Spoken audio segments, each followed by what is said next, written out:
नमस्कार दोस्तों, मैं राम भारद्वाज आपका स्वागत करता हूं आपकी शानदार जानदार जबरदस्त मूल विधि कक्षा में, जहां पर आज हम एक नए अधिनियम का प्रारंभ करने जा रहे हैं, एक नए एक्ट को शुरू करने जा रहे हैं जो मुझे पर्सनली लगता है कि आपके यूपीएसआई मूल विधि, संविधान और जीएस वाले सेक्शन में मूल विधि जो विशेषकर पूछी जाती है उसमें भी विशेषकर सबसे ज्यादा जो पूछा गया है वो आपका मोटर व्हीकल एक्ट 1988 है।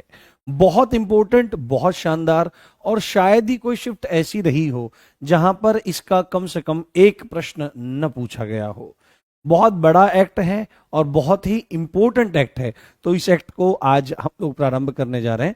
बहुत गंभीरता से इसको आपको सुनना है, बहुत गंभीरता से आपको इसको समझना है। सभी अभिवादन भेज रहे हैं, पर अभिवादन भेजने की जो स्पीड है वो इतनी जबरदस्त है कि मैं देख नहीं पा रहा हूं, तो आप भी मेरा अभिवादन स्वीकार करिए।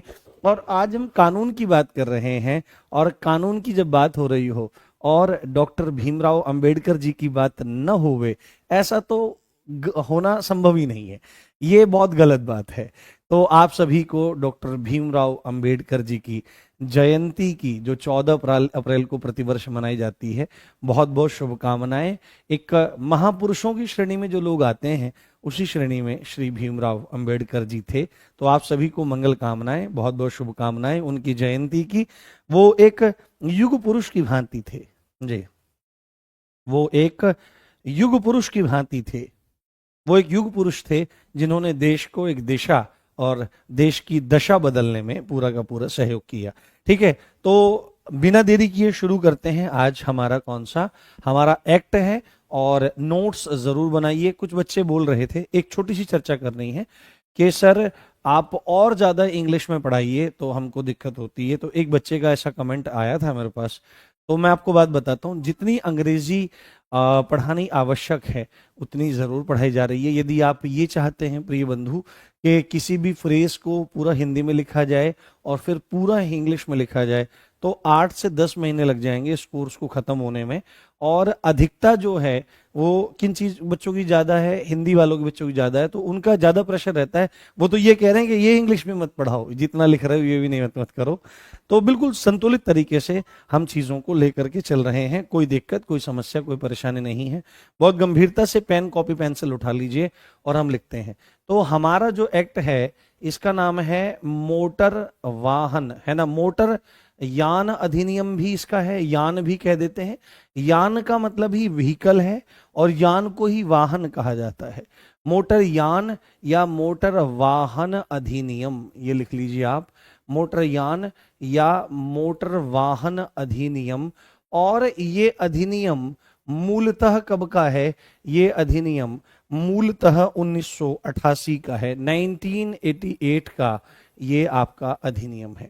यदि अंग्रेजी भाषा में इसको आप लिखना चाहें तो मोटर व्हीकल एक्ट, ठीक है, मोटर व्हीकल एक्ट, ये नाम आप इसका बहुत अच्छे से डाल लेंगे, motor vehicle act, motor vehicle act 1988, motor vehicle act 1988।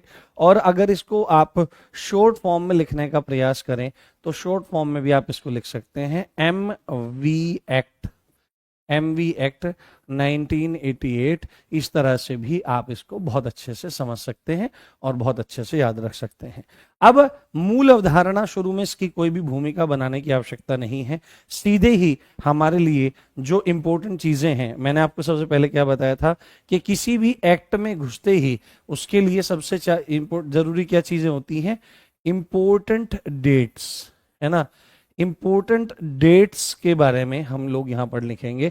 अब अगर हिंदी मीडियम में पढ़ने वाला बच्चा कहने लगा कि इनको हिंदी में लिखिए सर इंपॉर्टेंट डेट्स को, तो यही छड़ी रखी है भाई साहब, वो घुमावदार वाली दादाजी वाली, आप इंपॉर्टेंट डेट समझ सकते हैं। अब मैं इसको महत्वपूर्ण तिथियां लिखूं तो उससे कोई भी प्रयोजन सिद्ध होने वाला नहीं है। तो इंपॉर्टेंट डेट्स में अगर हम चीजों को देखें, चीजों को जानने का, समझने का यदि हम लोग प्रयास करें, तो दो ही तिथियां वहां पर आती हैं। सबसे पहली तो आती है कि ये कब अधिनियमित हुआ, है ना।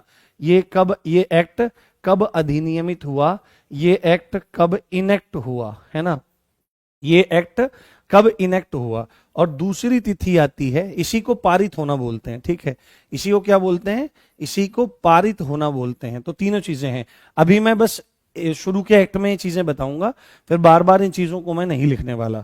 तो ध्यान से आपको सुनना है, अधिनियमित होना, इनेक्ट होना और पारित होना, ये तीनों की तीनों एक ही चीजें हैं। अधिनियमित होने का मतलब क्या है कि संसद के दोनों सदनों से पास होने के बाद जब किसी बिल पर यानी विधेयक पर राष्ट्रपति महोदय के हस्ताक्षर हो जाते हैं, उनके सिग्नेचर हो जाते हैं, तो कोई भी विधेयक अधिनियम बन जाता है, कोई भी बिल एक्ट में कन्वर्ट हो जाता है। तो ये डेट है। और दूसरी है लागू होने की तिथि, कि लागू कब हुआ है ये, या ये प्रवृत्त कब हुआ है, ठीक है, प्रवृत्त कब हुआ है। अंग्रेजी में इसी को कह सकते हो केम इनटू फोर्स, है ना, केम इनटू फोर्स, या एनफोर्समेंट आप इसको कह सकते हो, कि ये कब देश पर लागू किया गया। तो ये दो तिथियां आपको बहुत अच्छे समझनी जरूरी है और बहुत अच्छे से जानने जरूरी है। यदि इस तिथि के बारे में बात करेंगे तो ये तिथि है 14 अक्टूबर सन 1988, ठीक है। और पूरा पूरा ध्यान रखा गया है इस बात का, बहुत गहन रिसर्च करी गई है इस बात पर कि ये तिथियां जरा सी भी गलत ना हो। आप एक चीज को देख सकते हैं, ये जो तिथि है 14 अक्टूबर 1988, यदि आप ऑफिशियल एक्ट को उठा करके देखोगे, जो पूरा का पूरा ड्राफ्ट है जो संसद ने बना करके तैयार किया है, उस पे ऊपर कोने में ये डेट आपको लिखी दिखाई दे जाएगी। हाँ, लिखी दिखाई दे जाएगी। कौन रो रहा है, ये कौन हंस रहा है? बेटे पढ़ने पे ध्यान दो। हाँ, बुक आने वाली है। हाँ, ठीक है, बहुत गंभीरता से देखिए। अच्छा, कोई बोल रहा है कि your lectures are much better than our law faculty. नहीं नहीं, ऐसा कुछ नहीं है, सब टीचर के अपने पढ़ाने का तरीका होता है। तो 14 अक्टूबर सन 1988 में ये मतलब पारित हुआ। और लागू होने की अगर तिथि की हम लोग बात करें तो ये है 1 जुलाई सन 1989। 1 जुलाई सन 1989 को ये आपका प्रवृत्त हुआ, ये लागू हुआ, ये इसका एनफोर्समेंट हुआ, या ये केम इनटू फोर्स, ये लोगों से फॉलो करवाया जाने लगा। तो ये सबसे पहला पॉइंट है। उसके बाद अगला इंपॉर्टेंट पॉइंट जिसमें हम बात करते हैं कि इस एक्ट में, एमवी एक्ट में, हम सीधे लिखते हैं यहां पर MV act 1988, MV act 1988, specially we are mentioning it, ठीक है। थोड़ी बहुत अंग्रेजी भी जान लो, क्योंकि ऐसा ही बनोगे, हर तरह के लोग आएंगे, तो ऐसे थोड़ी उधर से बोलेगा कि sir I want to file an NCR FIR, लगा हिंदी में बात कर, अपने को समझ में नहीं आती यार, ऐसे ये नहीं चलेगा। श्योर श्योर, काइंडली मेंशन, है ना, काइंडली सेट। तो इस तरह से, तो यहां पर अगला इंपॉर्टेंट पॉइंट आता है कि भाई कुल अध्याय कितने हैं, है ना, कि भाई इस एक्ट में कुल अध्याय कितने हैं, कुल चैप्टर्स कितने हैं। तो आपको स्पष्ट रूप से, एक मिनट, मैं इसका गला दबा देता हूं भाई साहब, मोबाइल का, ये ना बार बार इसमें मैसेजेस आते रहते हैं और ये नींद को तोड़ता रहता है, तो इसको मैंने गला दबा दिया, कोई दिक्कत वाली बात नहीं है। तो यहां पर अगर कुल अध्यायों की बात करें तो यहां पर अध्याय हैं कुल 14। अगर यहां पर बात करें धाराओं की कि भाई कुल धाराएं कितनी हैं, ठीक है, कुल धाराएं कितनी हैं, है ना, कुल सेक्शंस कितने हैं, तो सेक्शंस, ये सब चीजें पूछी जा सकती हैं आपसे, इस बात का ध्यान रखना आप लोग, जरा सा भी आप इसको इधर उधर नहीं ले सकते। तो ये हैं 217, ये 217 आपकी धाराएं हैं और 14 आपके अध्याय हैं। अब इतना बड़ा एक्ट है तो स्वाभाविक है कि कुछ अनुसूचियां भी इसमें होंगी, है ना, कुछ अनुसूचियां भी इसमें होंगी। अनुसूचियों को क्या बोला जाता है बेटे?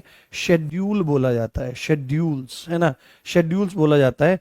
तो आपको बोलना पड़ेगा कि भाई यहां पर तो 2 अनुसूचियां हैं। जो इसमें से पहली अनुसूची है उसके बारे में हमको जानना है, और दूसरी जो अनुसूची है उसके बारे में हमको जानना है। दूसरी अनुसूची पहले प्रभावी थी 2019 से पहले तक, क्योंकि 2019 में इसमें अमेंडमेंट हुआ था।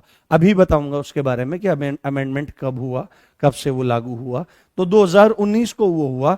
तो 2019 के बाद जो ये दूसरी वाली अनुसूची थी इसको ओमिट कर दिया गया, है ना, इसको हटा दिया गया है। क्या कर दिया गया है? इसको हटा दिया गया है।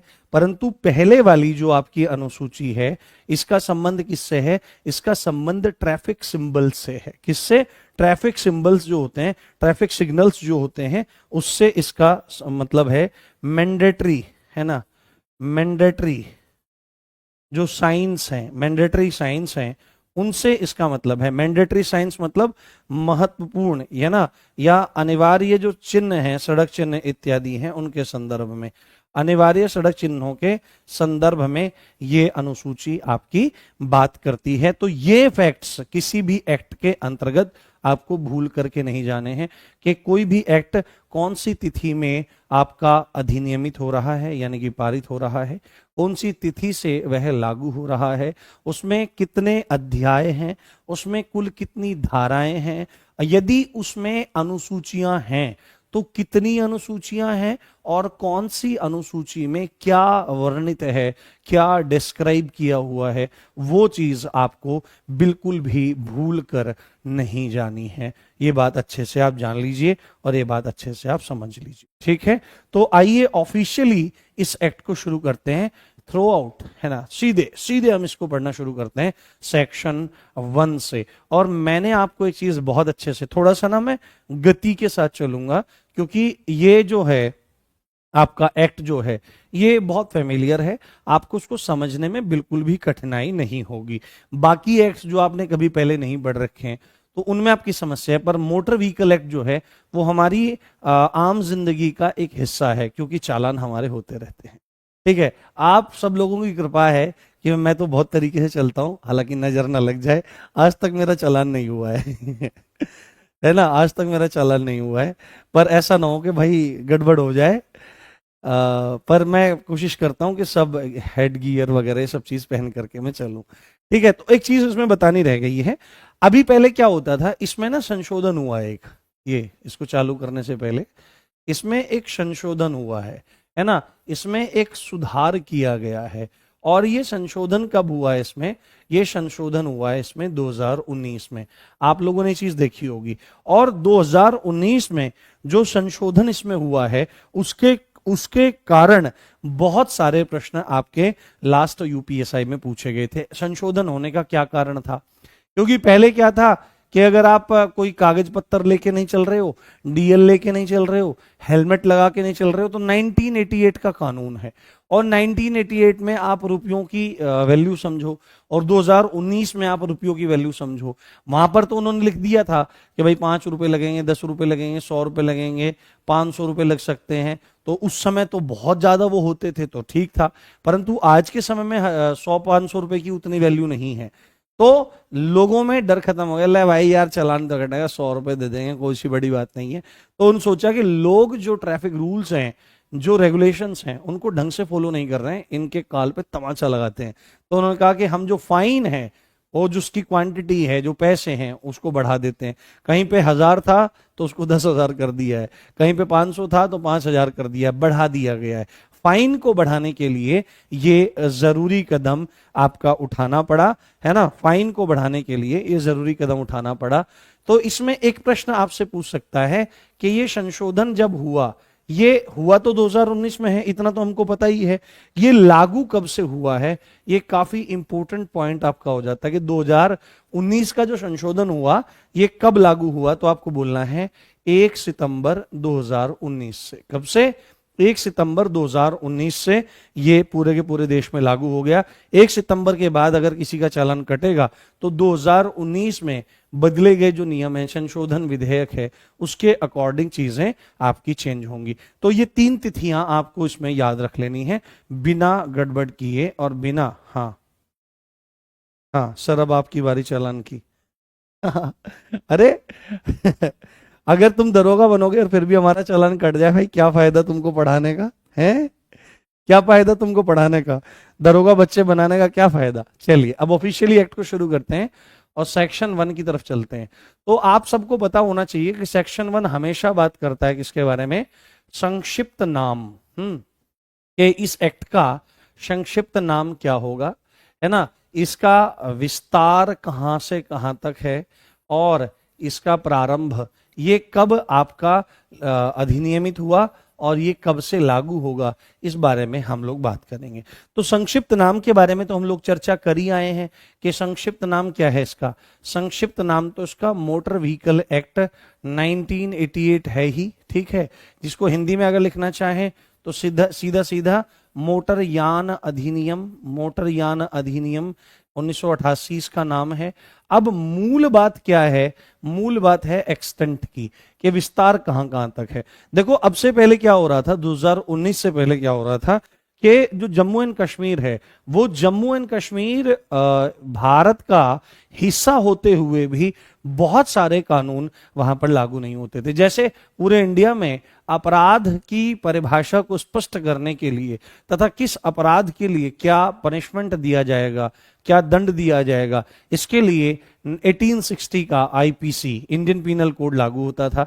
परंतु जम्मू कश्मीर में आईपीसी की जगह आरपीसी है ना, रणवीर पीनल कोड, रणवीर दंड संहिता लागू होता था। और इसी तरह के लगभग 37-38 कानून और भी जो केंद्र सरकार के थे वो जम्मू एंड कश्मीर में लागू नहीं होते थे, जिसमें तमाम कानून ये भी थे, दहेज, घरेलू हिंसा इत्यादि इत्यादि, ये सब लागू नहीं होते थे।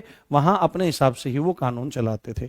तो पहले अगर 2019 के पहले अगर आप इसको पूछोगे तो मोटर व्हीकल एक्ट लागू हो रहा है कि नहीं हो रहा है, तो तब की स्थिति में ज्यादातर लिखा जाता था कि जम्मू एंड कश्मीर को छोड़कर संपूर्ण भारत में। परंतु जब से 2019 के बाद से क्या हुआ है, जम्मू कश्मीर राज्य पुनर्गठन अधिनियम आया है और जम्मू कश्मीर राज्य का विशेष राज्य होने का दर्जा वापस लिया गया है।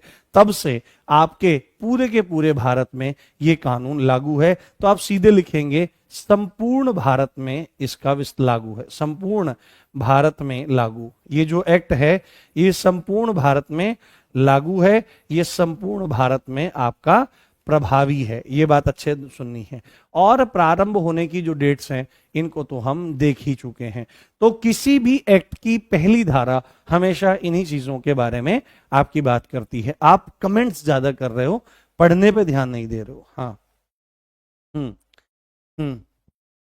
पढ़ने पे कम ध्यान दे रहे हो, ठीक है। लगातार कमेंट आ रहे हैं। मुझे वो बच्चे चाहिए जो केवल डाउट के लिए क्वेश्चन रेज करें, और आप यहां पर पढ़ रहे हो और लगातार लगातार आप कमेंट कर रहे हो, तो this is not a good habit, है ना। ये मैनर नहीं है, ना ही ये एटिकेट्स हैं। और दरोगा बनने के लिए, दरोगा एक अधिकारी होता है, अधिकारी का एक स्वरूप होता है, अधिकारी का एक सम्मान होता है, अधिकारी का एक व्यवहार होता है। तो उस आचार व्यवहार में स्वयं को ढालिए और ज्ञान संपन्न बनते हुए धैर्य को बढ़ाइए, जिससे आप परीक्षा में उत्तीर्ण हो सकें। फॉर्म भरेंगे 15 से 20 लाख, सेलेक्ट होंगे 4543। क्यों? क्योंकि उतने ही लोग उस पद को धारण करने के योग्य हैं। ठीक है, चलिए अब सबसे इंपॉर्टेंट सेक्शन जो हमारा शुरू हो रहा है वो शुरू हो रहा है सेक्शन 2, जो बात करता है हमेशा परिभाषाओं के बारे में, है ना। और ये बहुत बड़ा है, इसको गंभीरता से देखिए।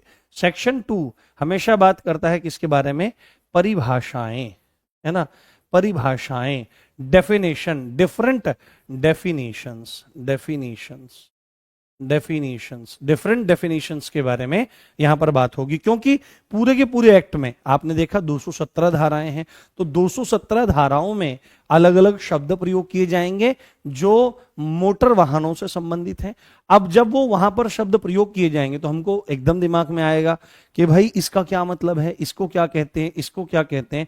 तो उसी का क्लैरिफिकेशन यहां पर सेक्शन 2 में परिभाषाओं के तौर पर किया गया है। और अमूमन क्या रहता है कि सेक्शन 2 में point A B C D E F आगे आगे तक जाकर के चीजों को क्लियर किया जाता है। तो गंभीरता से आपको सुनना है, जो जो चीजें आपके लिए जरूरी हैं वो मैं आपको बताने का प्रयास करता हूं। आप मेरे साथ में देखिए, सुनिए और समझिए। यहां पर सबसे पहले जो हम लिख रहे हैं वो लिख रहे हैं सेक्शन 2A, है ना। अब मैं हिंदी में नहीं लिखूंगा इसको ज्यादा ना, क्योंकि ए का मतलब आपको भी पता है। और अगर पेपर में क्वेश्चन आएगा तो बाइलिंगुअल आएगा। अगर उधर हिंदी में 2 क लिखा होगा तो इधर 2A भी जरूर लिखा होगा। ये बात आपको पता होनी चाहिए। तो ज्यादा भी हिंदी नहीं, ज्यादा भी इंग्लिश नहीं, तो इसको हम ध्यान से समझते हैं। ए का नहीं, लो 1 लिख देते हैं, ठीक है। एक्ट में 1 है। और ये हमेशा बात करता है किसके बारे में? अनुकूलित यान के बारे में। किसके बारे में? अनुकूलित यान, है ना, अनुकूलित यान के बारे में बात करता है। वो सीधे ही आपसे पूछेगा कि अनुकूलित यान क्या होता है। जैसे आप देखते होंगे जब आप ट्रेन में जाते हैं तो ट्रेन में फर्स्ट एसी होता है, सेकंड एसी होता है, थर्ड एसी होता है, तो वहां पर सीधे ही हिंदी में क्या लिखा रहता है? वातानुकूलित यान, यानी कि ये एक ऐसा वाहन है जिसको वात के यानी कि हवा के अनुकूलित बनाया गया है। तो अनुकूलित करने का मतलब होता है किसी चीज को एडेप्ट करना किसी हिसाब से, है ना, एडजस्ट करना, इस तरह से एडजस्ट करना जिससे वो किसी के काम में आ सके। तो इसको हम लिखेंगे एडेप्टेड क्षमा चाहता हूं, एडेप्टेड व्हीकल, एडेप्टेड व्हीकल, है ना, एडेप्टेड व्हीकल। एडेप्टेड व्हीकल के बारे में सीधे ही पूछेगा तो आपको बोलना है कि इसका जिक्र सेक्शन 2(1) में किया गया है, और सीधे ही हम लिखें कि इसका ये क्या होता है, तो शारीरिक दोष, है ना, किसी की बॉडी में कोई डिफेक्ट हो सकता है। जैसे आप सीधे ही सीधे कह सकते हैं एडेप्टेड यान या एडेप्टेड व्हीकल वो व्हीकल है जो किसी दिव्यांग को हेल्प करने के लिए बनाया गया है। जैसे वो ट्राईसाइकिल होती है जिसके पैर ठीक नहीं होते, ऐसा कोई व्यक्ति होता है तो वह व्यक्ति उस पर बैठ करके चल सकता है, या और भी कुछ जिससे किसी शारीरिक दोष से पीड़ित व्यक्ति को मदद किया जा सके। तो शारीरिक दोष से ग्रस्त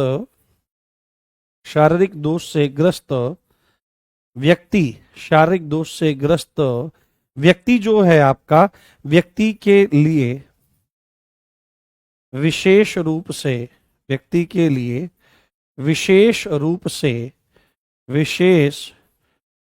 से डिजाइन और मैन्युफैक्चर किया गया, है ना, मैन्युफैक्चर किया गया, है ना, मैन्युफैक्चर किया गया वाहन, जो वाहन है उसको क्या कहते हैं? उसको एडेप्टेड व्हीकल कहा जाता है। अब मेरे कुछ हिंदी के महाधुरंधर अति विद्वान, अति प्रगाढ़, जिनका धैर्य है, जो हिंदी के अतिरिक्त अंग्रेजी का ए भी नहीं समझते हैं, ई भी नहीं समझते हैं, उसके लिए डिजाइन का मतलब क्या हो सकता है? डिजाइन का मतलब हो सकता है प्रारूप, है ना, डिजाइन का मतलब हो सकता है प्रारूप, और मैन्युफैक्चर करना कहते हैं निर्माण। ठीक है मेरे बेटे, निर्माण करना। तो इसलिए हिंदी अंग्रेजी में टेंशन नहीं लेनी है। तो अनुकूलित यान क्या होता है कि कोई व्यक्ति जो शारीरिक रोग से ग्रस्त है, कोई शारीरिक समस्या है, उसके लिए विशेष रूप से डिजाइन किया हुआ और मैन्युफैक्चर किया गया जो व्हीकल है उसको एडेप्टेड व्हीकल या अनुकूलित यान कहा जाता है। आई थिंक बहुत मजा आ रहा होगा। हाँ, बहुत मजा आ रहा होगा, समझ में आ रहा है? हाँ, 217 सेक्शन हैं, पर 217 सेक्शन नहीं पढ़ाए जाएंगे पूरे, जरूरी सेक्शन पढ़ाए जाएंगे। अगर पूरे सेक्शन, जैसे कुछ बच्चे हैं वो मुझे टेलीग्राम पे अलग से मैसेज करके कहते हैं, हालांकि मैंने रिक्वेस्ट कर रखा है कि भाई ऐसा बिल्कुल ना करो, क्योंकि इससे मुझे बहुत समस्या होती है, लगातार बहुत सारे कमेंट्स आते हैं, तो मुझे कहते हैं कि सर इसका ये मैच नहीं हो रहा है, इसमें ये पॉइंट। देखो, अगर आप इस तरह से करोगे कि भाई एक एक पॉइंट आपका मैच होना चाहिए, तो फिर तो मेरे पास एक ही साधन है कि मैं उठाऊं पूरा का पूरा और पूरा का पूरा एक्ट यहां पर चिपका दूं। देखो, आपको एक चीज पता होनी चाहिए कि आपके लिए मेहनत कहां से होती है। मैं दिखाता हूं आपको आज। देखो, ये क्या है, दिख रहा है आपको? ये क्या है, दिख रहा है आपको? शायद दिख रहा हो, ये आप देख सकते हैं, थोड़ा जूम अगर कर सको तो आप देखो, द मोटर व्हीकल्स एक्ट 1988 है, और 2019 और आगे के संशोधनों के सहित ये आपका पूरा का पूरा दिया गया है, लेटेस्ट है आपका ये बिल्कुल जो। तो ये बेयर एक्ट है। देखो, मैं कभी भी कोई भी कंटेंट तैयार करता हूं अपने हाथ से, अपनी लेखनी से तैयार करता हूं। और देखो, आप यहां पर देखो, ये क्या चीज है, आपके जो नए कानून हैं इनके बेयर एक्ट हैं, जो आपके कोर्ट्स वगैरह वाले लोग यूज करते हैं प्रॉपर वे में। तो यहां से आपकी क्लासेस डे टू डे तैयार होती हैं, जो मैं अपने हाथ से बनाता हूं। तो आप निश्चिंत हो जाइए। और आप में से काफी सारे लोग कह रहे थे कि प्रश्न नहीं होते, करके देखो, तब चीजें आपको बहुत अच्छे समझ में आ जाएंगी। प्रीवियस ईयर लगा के देखना जब ये क्वेश्चन आपके हो जाएं, जब ये एक्ट आपके पूरे होने लगे। अगले सेक्शन पर चलते हैं हम लोग, और बहुत अच्छा आपको समझना चाहिए। अगला सेक्शन जो हमारी बात कर रहा है, ठीक है, अगला सेक्शन जो हमारी बात कर रहा है वो है सेक्शन 1A, है ना, इसी का पार्ट है सेक्शन 2(1)A, है ना। सेक्शन का क्या है 2(1), और 1 में भी ये आपका A है, जो बात करता है एग्रीगेटर की। किसकी बात करता है? एग्रीगेटर की बात करता है, एग्रीगेटर, है ना, एग्रीगेटर की ये बात करता है। अगर आप एग्रीगेटर को लिखना शुरू करो, एग्री, है ना, एग्रीगेटर, है ना, एग्रीगेटर, कि ये एग्रीगेटर क्या होता है, तो इसको थोड़ा सा समझना पड़ेगा कि एग्रीगेटर क्या है। कि डिजिटल, ये क्या है, एक बाजार स्थान है, और कैसा? डिजिटल, है ना, डिजिटल, डिजिटल वाहन, है ना, डिजिटल मध्यस्थ, डिजिटल मध्यस्थ बाजार स्थान, है ना, डिजिटल मध्यस्थ बाजार स्थान है ये।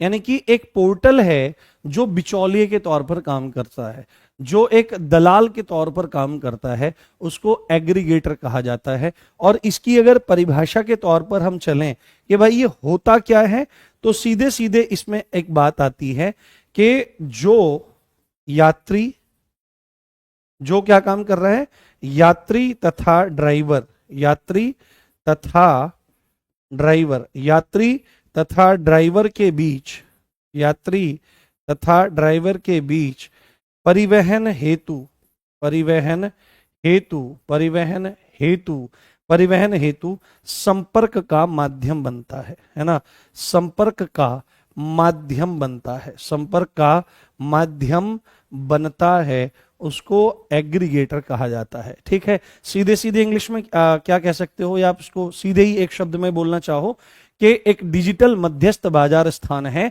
जहां पर यात्री ड्राइवर से कांटेक्ट करता है, जिस जिस पोर्टल पर जाकर, है ना, ये एक पोर्टल है, सीधे सीधे आप इसको बोलो कि ये मीडिएटर पोर्टल है आपका।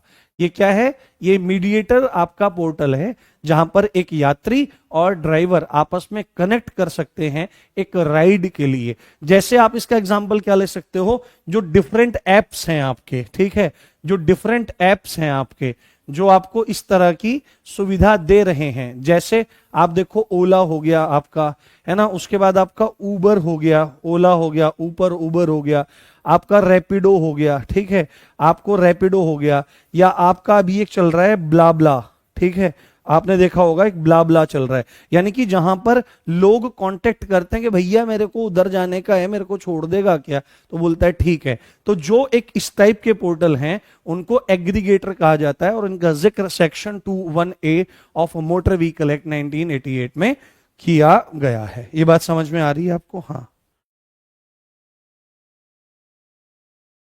हाँ हाँ हाँ, प्रारंभ होने का मतलब लागू होने से ज्यादा है। ठीक है, चलिए आगे बढ़ते हैं। आगे आगे आ जाता है हमारा सेक्शन 2(2). यहां तक समझ में आया ना? एक बार बताना, एक बार बताना, मैंने एक बार भी नहीं पूछा आपसे कि आपको समझ में आया क्या। हाँ हाँ, 31 अक्टूबर 2019 है, उसका मैंने संशोधन करवा दिया था। अगर किसी ने वहां पे लिख रखा है, ये एक सिंगल डेट मुझसे गलत हुई थी पूरे के पूरे कोर्स में, 31 अक्टूबर लिखवा दिया था 2019 का, ये सिंगल डेट गलत हुई थी पूरी, तो ऐसा हो सकता है, स्वाभाविक है, तो उसको सही कर लीजिए आप। हाँ हाँ, बताओ, समझ में आ रहा है ना? एक बार मुझे एक क्वेश्चन। हाँ, ऊपर लाइट ज्यादा पड़ रही है, कोई बात नहीं, इस पर इसको थोड़ा अभी सही करा देंगे ना, अभी जब आगे आएगा ना, अभी बीच में गैप आएगा, तो उसको हम बंद मतलब ठीक करा देंगे। हाँ, आप आंसर नहीं कर रहे हो। हाँ, 31 अक्टूबर जो है उसको सही कर लीजिए। सर समझ में आ गया, चलिए बहुत बढ़िया। ठीक है, जिसको समझ में नहीं आ रहा है फिर कोई फायदा नहीं है, आप समझने की कोशिश नहीं कर रहे हो, अगर इतना सिंपल भी नहीं समझ पा रहे हो। आगे लिखते हैं हम लोग सेक्शन 2(2), है ना, सेक्शन 2(2), है ना, और सेक्शन 2(2) बात करता है आर्टिकुलेटेड वाहन, किनकी? आर्टिकुलेटेड वाहनों की बात करता है। किसकी? आर्टिकुलेटेड, आर्टिकुलेटेड, आर्टिकुलेटेड वाहनों की ये हमारी चर्चा करता है। अगर इसको अंग्रेजी में आप लोग लिखना चाहें तो बहुत सरलता से इसको लिख सकते हैं, आर्टिकुलेटेड, आर्टिकुलेटेड वाहन। ये सीधे ही आपसे पूछा जा सकता है कि भाई ये क्या होते हैं, है ना, कौन सी धारा में इनका जिक्र किया गया है। हो सकता है धारा ना पूछी जाए पर ये कॉन्सेप्ट जरूर पूछ ले जाए कि आर्टिकुलेटेड क्या आपका होता है। इधर की तरफ थोड़ा सा आपको जरूर ध्यान रखना पड़ेगा। तो आर्टिकुलेटेड वाहन, सीधे सीधे आर्टिकुलेटेड वाहन तो एक ऐसा वाहन, एक ऐसा व्हीकल, एक ऐसा व्हीकल, है ना, एक ऐसा व्हीकल जिसके साथ,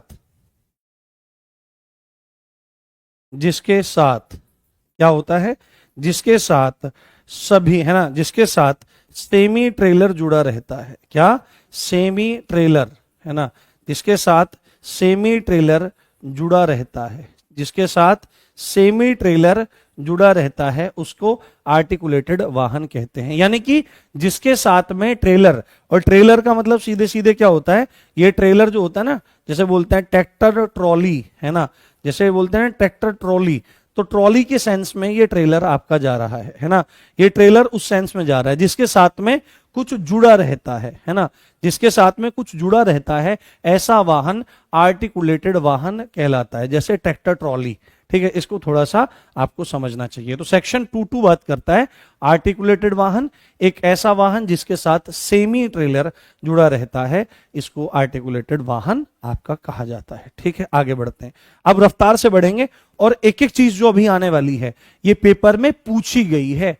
ठीक है, जो जो आ रही है अभी पूछा जाएगा कि बड़ी टैक्सी क्या है, छोटी टैक्सी क्या है, कितने लोग बैठ सकते हैं, कितनी भार क्षमता है, भारी यात्री माल वाहन क्या होता है, भारी माल वाहन क्या होता है, कितनी कैपेसिटी होती है, ये सब चीजें आपसे पूछी जाएंगी। तो इनको थोड़ा सा गंभीरता से देखने का और समझने का प्रयास करो। उसके बाद सीधे सीधे क्या जाता है, सेक्शन 2(4)A, है ना, सेक्शन 2 है और इसका भी 4A है। ठीक है, इसका भी 4A है, जिसका नाम क्या है, सामुदायिक सेवा है। क्या है, सामुदायिक सेवा, है ना, सामुदायिक सेवा है, कम्युनिटी सर्विस,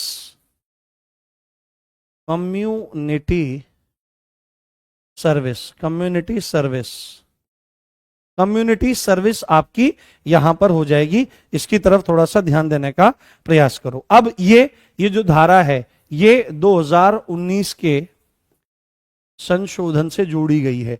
अगर आपने मेरे द्वारा पढ़ाई गई जो YouTube पर निशुल्क मूल विधि थी, उसमें जब मैंने BNS शुरू किया था विनायक सीरीज में, तो मैंने आपको ये बात बताई थी कि BNS जो है वो 6 प्रकार के पनिशमेंट की बात करती है। पहला, मृत्युदंड, कि कोई भी अपराधी होगा उसको दंड के तौर पर मृत्युदंड दिया जा सकता है, उसको फांसी दी जा सकती है, बट ये रेयरेस्ट ऑफ द रेयर, है ना, गंभीर से गंभीर मामलों में, विरल से विरलतम मामलों में ऐसा होता है। दूसरा दंड का प्रकार है लाइफ इम्प्रिजनमेंट, यानी कि क्या कर देना, आजीवन कारावास दे देना।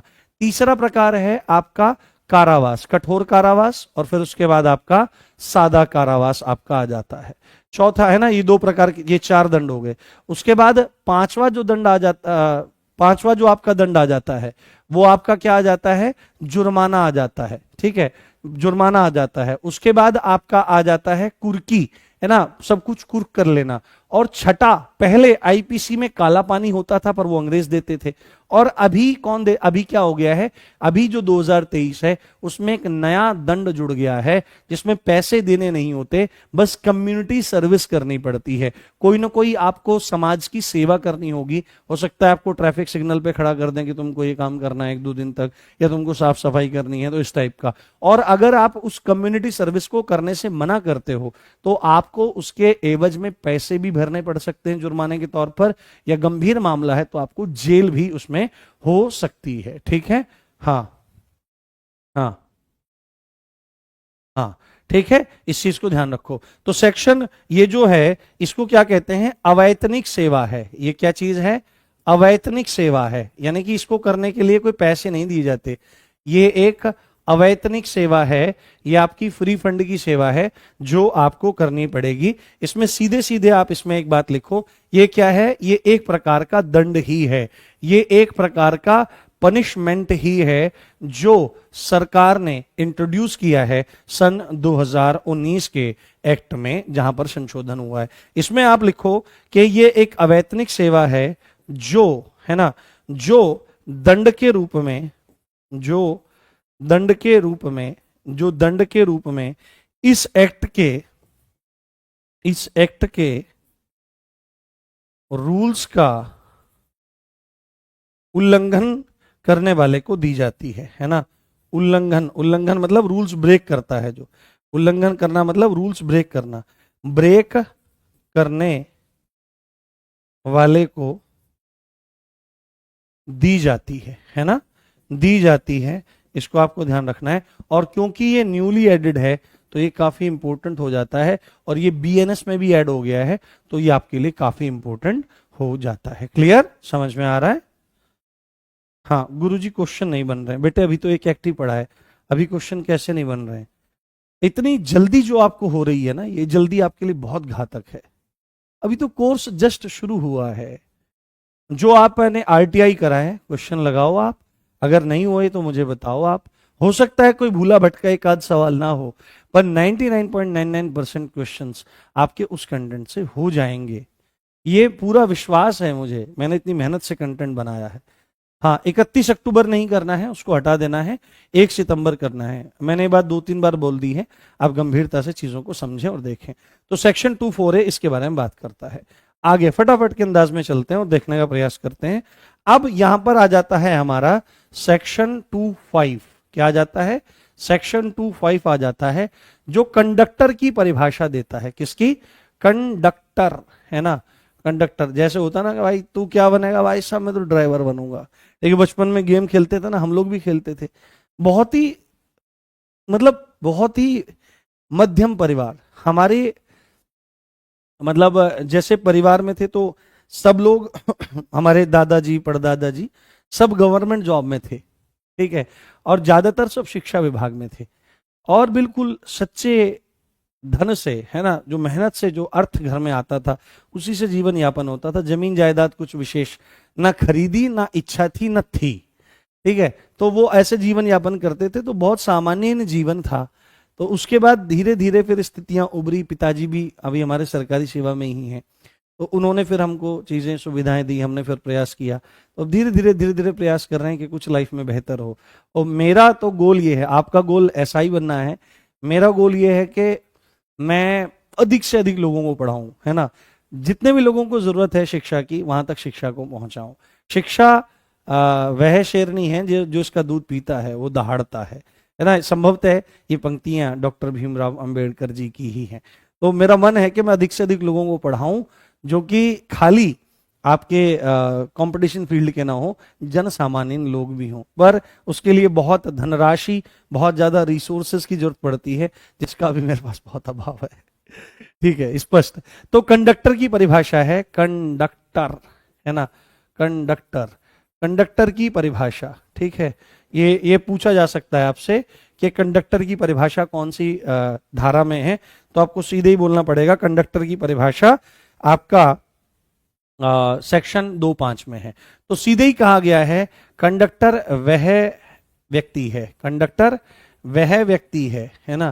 कंडक्टर वह व्यक्ति है जो, ठीक है, ध्यान से समझना। सामान्यतः आप क्या समझते हैं? कंडक्टर वो होता है ऐसे सीटी मारता ना एकदम, चलो, है ना, ये काम करता है। और क्या काम करता है? और क्या काम करता है? लोगों को इन और एग्जिट, गाड़ी रुकवाता है, बाहर निकालता है, गाड़ी में बिठाता है, सवारी और किराया लेने का काम करता है। उसको कंडक्टर सामान्यन कहा जाता है। और यहां पर भी सीधे ही ये बात लिखी गई है, जो क्या करता है? यात्रियों से किराया लेता है। जो यात्रियों से क्या लेता है? यात्रियों से किराया लेता है। जो यात्रियों से किराया लेता है, जो यात्रियों के इन और एग्जिट को क्या करता है? इन और एग्जिट को कंट्रोल करता है ना, कि यात्रियों को अंदर गाड़ी में बुलाता है, बिठाता है और उनको मतलब उनके गंतव्य स्थान पर छोड़ता है। और अन्य कार्य करता है गाड़ी में। क्या काम करता है? अन्य कार्य करता है, वह व्यक्ति आपका कंडक्टर कहलाता है। ये कंडक्टर होने के लिए 3 शर्तें हैं कि वह किराया लेता हो यात्रियों से, यात्रियों के इन और एग्जिट को कंट्रोल करता हो, है ना, प्रवेश और निकास को नियंत्रित करता हो, और अदर कार्य करता हो, उसको कंडक्टर आपका कहा जाता है according to the section 25 of motor vehicle act 1988। Clear हो रही है सब बातें? समझ में आ रही है सब बातें? हाँ। हम्म। हाँ ठीक है, चलिए, बहुत बढ़िया, बहुत बढ़िया, आपको समझ में आ रहा है, एक एक धारा को हम समझ रहे हैं। अब यहां पर सीधे सीधे हम चलते हैं सेक्शन 27 की तरफ। मैं बहुत गति से बढ़ने का प्रयास कर रहा हूं जिससे चीजें समझ में आए। ठीक है, सेक्शन 27 बात करता है ठेका गाड़ी की। ठीक है, ठेके पे गाड़ी चलाई जाती है, ठेका गाड़ी। कॉन्ट्रैक्ट कैरेज, सीधे सीधे आप इसको बोलेंगे क्या? सीधे ही आप इसको बोल सकते हैं कॉन्ट्रैक्ट कैरेज, जो ठेके पे चलाई जाती है गाड़ी। Contract carriage, contract carriage, contract carriage. तो कॉन्ट्रैक्ट कैरेज का जिक्र आपके सेक्शन 27 में किया गया है। और कॉन्ट्रैक्ट कैरेज किसे कहते हैं? तो एक ऐसी गाड़ी, ऐसी गाड़ी, या सीधे सीधे आप क्या कह सकते हो? सीधे सीधे एक ऐसा वाहन, ऐसा वाहन जो क्या काम करता है? जो सीधे सीधे क्या काम करता है? यात्रियों को, यानी कि पैसेंजर्स को, यात्रियों को, या सीधे सीधे आप क्या कह सकते हो? यात्रियों को भाड़े पर, यात्रियों को भाड़े पर, यानी कि किराए पर, किराए पर उनके गंतव्य स्थान तक ले जाता है ना, उनके गंतव्य स्थान, है ना, तक ले जाता है, ले जाता है, ले जाता है। उसको आपके कॉन्ट्रैक्ट कैरेज कहा जाता है, जो यात्रियों को भाड़े पर यानी किराए पर या पारिश्रमिक पर कहां तक ले जाता है? उनके गंतव्य स्थान तक ले जाता है, जहां तक जाना होता है। जैसे बोलते हैं दिल्ली दिल्ली दिल्ली है, चांदनी चौक, यहां तक ये। हाँ हाँ, बुक अभी 10 से 12 दिन में आने वाली है। हाँ। हम्म। ठीक है, 10 से 12 दिन में चीजें आ जाएंगी और आपको बहुत लाभ उसमें होगा। तो ऐसी गाड़ी, ऐसा वाहन जो यात्रियों को भाड़े या किराए पर उनके गंतव्य स्थान तक ले जाता है, उसको क्या कहते हैं हम लोग? उसको हम ठेका गाड़ी या कॉन्ट्रैक्ट कैरेज कहते हैं। अगला हमारा सेक्शन 28 आ जाएगा। क्या आ जाएगा? सेक्शन 28 आ जाएगा, जो बात करता है व्यापारी की। किसकी? जो बात करता है व्यापारी। जब भी शब्द आएगा व्यापारी और वो कॉन्टेक्स्ट में होगा, वो संदर्भ में होगा मोटर व्हीकल एक्ट 1988 के, तो आपको सीधे ही सेक्शन 28 याद आनी चाहिए। व्यवसायी कह सकते हो इसको, है ना, व्यापारी कह सकते हो, या इसको व्यवसायी कह सकते हो, है ना, व्यवसायी कह सकते हो। और अंग्रेजी भाषा में इसी को कह सकते हो डीलर, है ना, डीलर कहा जा सकता है। क्या कहा जा सकता है बेटे? इसको डीलर कहा जा सकता है। तो सेक्शन 28 के अकॉर्डिंग कौन व्यक्ति डीलर हो सकता है? तो आप सीधे बोलोगे जो गाड़ियों की ले बेच करता है उसको डीलर कहते हैं। तो ऐसे ही नहीं, कानून में कोई भी चीज ऐसे नहीं होती। हाँ। हम्म। हम्म। हाँ बेटे, याद करने की जरूरत नहीं है, 217 धाराएं, घबराओ मत। ठीक है, इनको बहुत ज्यादा याद रखने की जरूरत नहीं है। इन चीजों के अंदर जो चीजें आ रही हैं वहां से ज्यादा क्वेश्चन आते हैं। जब मैंने आपको स्ट्रेटजी बताई थी, तो धाराएं जो पूछी जाती हैं, धाराओं के नंबर जो ज्यादातर पूछे जाते हैं एक्ट में भी, वो जहां पर मेन परिभाषाएं होती हैं। जैसे दहेज की परिभाषा की धारा पूछी जा सकती है, घरेलू हिंसा की परिभाषा की धारा पूछी जा सकती है, इस तरह से। बाकी एक्ट से जो ये फैक्ट आ रहे हैं ना, सीधे आपसे पूछ सकता है कि भाई कंडक्टर कौन है, तो यहां पर 4 चीजें देके पूछेगा कि कौन सा गलत है। उसमें किराया लेने वाला भी लिखा होगा, जो यात्रियों के निकास और प्रवेश को नियंत्रित करता है, जो अदर कार्य करता है, और इनमें से कोई नहीं। तो आपको अगर ये तीनों चीजें पता होंगी, चाहे एक बार को ये धारा नंबर याद ना हो, ठीक है, तो इनको याद करने की विशेष जरूरत नहीं है, पर दिमाग में इन चीजों को आप रख लीजिए, कोई दिक्कत वाली बात नहीं है। हाँ, बोट से दूर हट जाया करो, बोट से गुरुजी। ठीक है। बस पढ़िए, धैर्य रखिए।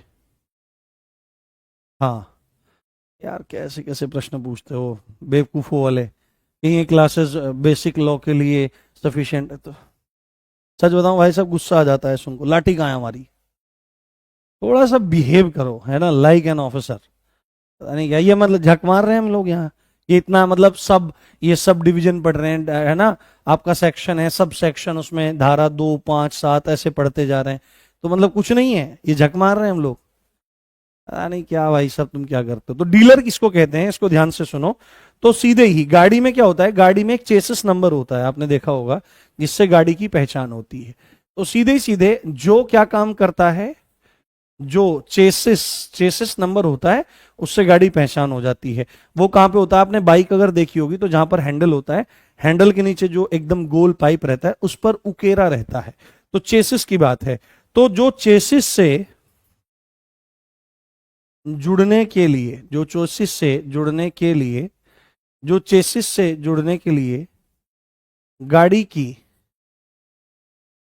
बॉडी बनाता है ना, जो गाड़ी की बॉडी बनाता है, जो गाड़ी की बॉडी बनाता है, उसको व्यापारी कहा जाता है, उसको व्यवसायी कहा जाता है। या सीधे सीधे आप कह सकते हो, जो बॉडी मेकर होता है, कौन होता है, जो बॉडी मेकर होता है।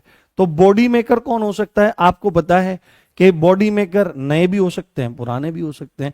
ज्यादातर जितनी भी मोटरसाइकिल की कंपनियां हैं, ज्यादातर जितनी भी कारों की, वाहनों की कंपनियां हैं, वो यही सब काम करती हैं, चेसिस से जोड़ने के लिए पूरी की पूरी गाड़ी की बॉडी बनाते हैं। अब गाड़ी की बॉडी बनाने का मतलब ये नहीं है कि भाई साहब गाड़ी को जिम में लेकर, चेसिस को जिम में लेके जाया जाएगा, उसको प्रोटीन पिलाई जाएगी और उसको कहा जाएगा कि ये वाला फ्लेक्स करो ऐसे करके। तो मेरा तो नहीं है भाई, मैंने तो कभी लाइफ में जिम नहीं करी है ना, मुझे अच्छी लगती है जिम करना। अब जिसको अच्छी लगती है वो अच्छी बात है, पर मतलब वहां पे जा रहे हैं और गाड़ी वहां से निकल करके ऐसे फ्लेक्स कर रही है, ये बाइसेप्स ट्राइसेप्स ये दिखाए जा रहे हैं, उधर से बैक दिखाए जा रहे हैं, नहीं नहीं नहीं नहीं, ऐसा बिल्कुल नहीं है। बॉडी मेकर का मतलब है बॉडी का निर्माण करने वाला, ठीक है, ये चीज आपको समझनी है। दूसरा पॉइंट इसी में हम लोग ऐड कर लेते हैं, वो क्या चीज है, जो पहला पॉइंट है, जो चेसिस से जुड़ने के लिए गाड़ी की बॉडी बनाता है, सीधे सीधे जो गाड़ी की बॉडी को प्रिपेयर करता है, उसको व्यवसायी कहा जाता है। दूसरी बात है, जो वाहनों की मरम्मत करता है, रिपेयर करता है ना, जैसे सर्विस इत्यादि करते हैं ना, कि भाई सर्विस करवाने जा रहे हैं, तो उस सेंस में जब चीजें जाती हैं, तो जो वाहनों की मरम्मत करता है ना, मरम्मत करता है, रिपेयर करता है, ठीक है, सीधे सीधे रिपेयर करता है, वो भी क्या है, वो भी डीलर है अकॉर्डिंग टू दिस सेक्शन। और तीसरा पॉइंट इसमें आ जाएगा, जो वाहनों की खरीद फरोख्त करता है, जो क्या काम करता है, जो वाहनों की क्या करता है, खरीद फरोख्त करता है, खरीद फरोख्त करता है, खरीद फरोख्त करता है ना, जो बाय एंड सेल, सीधे सीधे buy and sell, buy and sell, है ना, जो बाय एंड सेल करता है वो भी व्यवसायी कहलाता है अकॉर्डिंग टू द सेक्शन 28। ये आपको क्लियर हो गया होगा बहुत अच्छे से। तो एक बार मैं फटाफट बता देता हूं, व्यवसायी कौन है, डीलर कौन है, जो चेसिस से जुड़ने के लिए गाड़ी की बॉडी बनाता है, जो गाड़ी की रिपेयर करता है, सर्विस इत्यादि करता है, और जो गाड़ी के फील्ड में है ना, वाहनों की ले बेच करता है, उसको व्यवसायी माना गया है, ठीक है, उसको व्यवसायी माना गया है, ठीक है। उसके बाद फटाफट सेक्शन 29 कहां पर है, सेक्शन 29 पर है, और सेक्शन 29 बात करता है चालक, चालक जो होता है, ड्राइवर जो होता है, ठीक है, ड्राइवर की परिभाषा, है ना, ड्राइवर की परिभाषा के बारे में बात है। ये बहुत सरल सी बात है, तो इसमें कुछ विशेष एक्सप्लेनेशन की जरूरत नहीं है। चालक कौन होता है, तो अब अगर यहां पे मैं परिभाषा में बताने लगूं कि जो कपड़े पहन के आता है, जो गाड़ी का ढक्कन खोलता है, डिग्गी वो गेट खोलता है, गाड़ी में चढ़ता है, चश्मा लगाता है, कॉलर को ऐसे घुमाता है, कपड़े को ऐसे बांधता है, गाड़ी का जो सेल्फ है उसको स्टार्ट करता है, और गाड़ी में गियर लगा करके जो ऐसे ऐसे करके चलाता है, उसको चालक कहते हैं। नहीं भाई, ऐसे नहीं लिखा जाएगा। तो चालक का मतलब तो क्या है, चालक का मतलब है सीधे जो गाड़ी को चलाता है, उसको चालक कहा जाता है। तो चालक की परिभाषा किसमें दी गई है, चालक की परिभाषा आपके सेक्शन 29 में दी गई है। हाँ हाँ, सेक्शन 29 में आपकी चालक की परिभाषा दी गई है। हंसते खेलते हुए पढ़ो, टेंशन लेके पढ़ोगे तो बहुत नुकसान आपका हो जाएगा आगे। अब मोस्ट इंपोर्टेंट सेक्शन जो आपका आ गया है, उसको आपको ध्यान रखना है, सेक्शन 210। सेक्शन 210 मोस्ट इंपोर्टेंट है, ठीक है, मोस्ट इंपोर्टेंट है, जो बात करता है आपका क्या, आपकी चालक अनुज्ञप्ति, है ना, चालक अनुज्ञप्ति, चालक अनुज्ञप्ति। अब इंग्लिश वालों को भाई साहब बताऊंगा नहीं, अब भाई साहब टीज करेंगे इंग्लिश वालों को, बड़ा मजा आता है इंग्लिश वालों को ऐसी चीजें पे छेड़ने का। बताओ चालक अनुज्ञप्ति क्या होता है, देखूं कौन बताएगा चालक अनुज्ञप्ति। सुनाएंगे सुनाएंगे, पहले ना इसको चलने दो, मजा तो आ रहा। फरोख्त क्या है, फरोख्त खरीद फरोख्त करना, ले बेच करना, बाय एंड सेल करना, फरोख्त। फरोख्त का मतलब क्या है कि सौदेबाजी, मोल भाव इत्यादि की सेंस में चीजें जाती हैं कि तुम इतने का दे दो इतने का। हाँ बताओ क्या होता है चालक अनुज्ञप्ति, क्या होता है ये बताओ। हाँ, जो स्टेयरिंग घुमा, हाँ बताओ चालक अनुज्ञप्ति क्या होता है। विनिश्चय करने का अर्थ होता है डेफिनेट करना, विनिश्चय इक्वल टू डेफिनेट, पक्का करना, है ना, किसी चीज का निश्चय करना, किसी चीज को, किसी चीज के लिए डिटरमाइन होना कि हम ये चीज करेंगे, उसको विनिश्चय कहा जाता है। हाँ हाँ बहुत बढ़िया। चालक अनुज्ञप्ति का मतलब है आपका ड्राइविंग लाइसेंस, है ना, ड्राइविंग लाइसेंस। ड्राइविंग लाइसेंस, जो आपका ड्राइविंग लाइसेंस होता है उसको चालक अनुज्ञप्ति कहा जाता है ना, ड्राइविंग लाइसेंस। अब लाइसेंस की स्पेलिंग संभवतः सही होनी चाहिए, लाइसेंस। हाँ हो सकता है एस वगैरह में कुछ गड़बड़ हो तो उसको देख लेना आप, क्योंकि अंग्रेजी नहीं आती हमको, ठीक है। कई बार ऐसा भ्रम पड़ जाता है कि स्थितियां अलग हो जाती हैं। तो सीधे सीधे डीएल आप इसको कह सकते हो। तो डीएल की परिभाषा किसमें दी गई है, ये पूछा गया था, ये पीछे की परीक्षा में पूछा गया था। तो डीएल की परिभाषा कौन सी धारा में है, सेक्शन 210 में डीएल की परिभाषा आपकी दी गई है ना। देखो सही लिखी है मैंने लाइसेंस की वो स्पेलिंग, हाँ लाइसेंस की स्पेलिंग सही लिखी है मैंने, बताओ। ठीक है, बहुत बढ़िया, बहुत शानदार। हाँ हाँ हाँ, तुम्हें भी पता नहीं है भाई साहब, कोई ऐसे लिख रहा है कोई सी लिख रहा है, चलो छोड़ो, जो भी है समझ में आ गया ना, बात खत्म। आगे अब एक और इंपॉर्टेंट धारा है, अगले पेपर पे लेते हैं, है ना, अगले पेपर पे लेते हैं, बहुत मजा आ रहा है, सुनाएंगे कुछ अच्छी चीज भी सुनाएंगे पर क्लास के बाद। हाँ अब आ जाता है हमारा सेक्शन 211, सेक्शन 211। आप ये सोच रहे होंगे सर आप लगातार सारे करवा रहे हो, बेटे सारे जरूरी हैं, एक तरफा ये जरूरी है, इसलिए इनको थोड़ा सा ध्यान रखना जरूरी है, ठीक है। हाँ हमने बताया। हाँ गलत है सही है तुम्हें खुद ही नहीं पता है भाई साहब। चलो इसका मतलब यहां पर शैक्षणिक संस्थान बस, शैक्षणिक संस्थान बस, शैक्षणिक संस्थान बस, शैक्षणिक संस्थान बस। सीधे ही आगे चल करके क्या आएगा कि कोई शैक्षणिक संस्थान बस, यानी कि शैक्षणिक क्या होता है एजुकेशनल, संस्थान क्या होता है इंस्टीट्यूशन, बस का मतलब तो बस ही होता है। तो यहां पर शैक्षणिक संस्थान बस यानी एजुकेशनल जो इंस्टीट्यूट है उसकी बस के बारे में बात हो रही है कि किसको कहा जाता है एजुकेशनल इंस्टीट्यूट, इंस्टीट्यूट बस, एजुकेशनल इंस्टीट्यूट बस। तो किसको माना जाएगा उसकी परिभाषा यहां पर दी गई है, ठीक है। चलो तो सीधे हम लिखेंगे कि क्या ऐसी बस जिसका मालिकाना हक, जिसकी ऑनरशिप, जिसका मालिकाना हक किसके पास है, जिसका मालिकाना हक किसी शिक्षण संस्थान के पास है, किसी शिक्षण संस्थान के पास है। अब शिक्षण संस्थान कुछ भी हो सकता है, कोई स्कूल हो सकता है, कोई कॉलेज हो सकता है, कोई आपका सेंटर हो सकता है जहां पर कुछ चीजें पढ़ाई जाती हैं, वो शिक्षण संस्थान की श्रेणी में आपका आता है। तो शैक्षणिक संस्थान बस कैसी बस, तो ऐसी बस जिसकी ऑनरशिप किसी शिक्षण संस्थान के पास है, किसी शिक्षण संस्थान के पास है, उसको कहा जाता है साथ में। दूसरी जो शर्त इसमें आपकी आती है, और जो केवल और जो केवल और जो केवल स्कूल